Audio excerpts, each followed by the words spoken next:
Здравейте, хора! Днес ще направя клип ревю на всичките ми игри за PlayStation 4. И нека да започваме. Преминаваме. Ето я първата игра. Тя е Need for Speed Rivals. Ето я. Много е готина и си заслужава да си купите. Следващата игра е FIFA 14. FIFA 14, както всяка FIFA, само че е по-стар модел. Често казано, FIFA 14 също е готина, нищо, че вече има FIFA 16. Добре, ето я FIFA 16 Deluxe Edition. Тя е с 50, виждате, ED2U. Демек, в Deluxe Edition сега ще ви кажа какво има.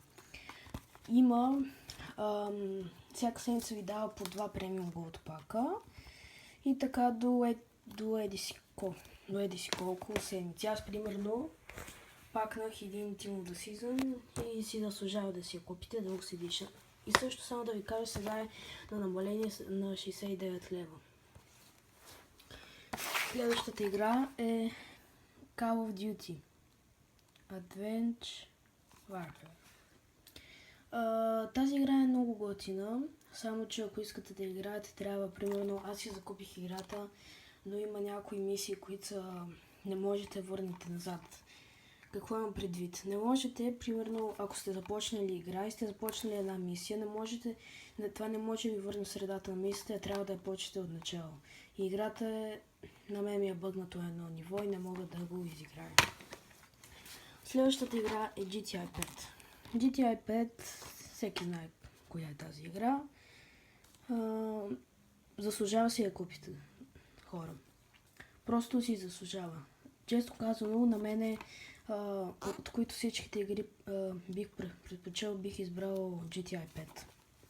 Не знам защо, просто много ме кефи. Следващата игра е Minecraft. Minecraft като всеки друг Minecraft, само че да, тук пак можете да играете с приятели, има най-различни неща, направили се едни като селца, има и за Коледа, там нещо бяха направили. Следващата игра, FIFA 15. FIFA 15 за мен беше най-великата игра. Най-великата игра на EA Sports, виждате я. Просто уникална е. Ето го искат. Така, нека преминаваме следващата. Не питайте защо имам следващата е FIFA 16 пак. Не питайте защо имам две FIFA. Защото поръчах на наши приятели да ми купат FIFA 16 Deluxe Edition и баща ми не е знал, че те казаха, че няма да могат да я купят и баща ми не е знал, че аз съм си я купила и поръча на едни други приятели и те ми я донесоха пак тази FIFA. Ето я, тя е същата, само че без код, който се въвежда и там се пише за пакети. Следващата игра е Lego Hobbit. Lego Hobbit е моята първа игра. Аз съм я превъртял, но за съжаление трябваше да си разсетна PlayStation и всичко замина по дяволите. Следващото. Това, ако се чудите какво е PlayStation Plus, PlayStation Plus представлява, това е 3-месечно, аз съм си купил за 3-месечно членство. Това представлява, давате 40 лева за това нещо, вече са в една друга опаковка и сега ще ви покажа. Ето е новата опаковка, която е. Това го отваряте и вътре пише кодът. Предишното беше, както е, отваряте го и то е същото. Само и ето тук долу и пише където е кодът. Има някакъв код, но вие няма да можете да го напишете, защото вече съм го използвал. И тук имам още едно. Да, това е. Ако се чуете какво е PlayStation Plus, това е. И за него можете да играете онлайн и мултиплеер. Следващата игра е NBA Live 14. Това е NBA 14. Често казано, купих си играта да видя дали става, дали е готина. И често казано не бях много доволен от играта, защото съм толкова голям фен на баскетбола. И да.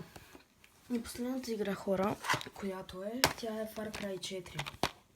Far Cry 4 е много готина игра и си заслужава да си я вземете. Също си заслужава да си вземете и новата Far Cry.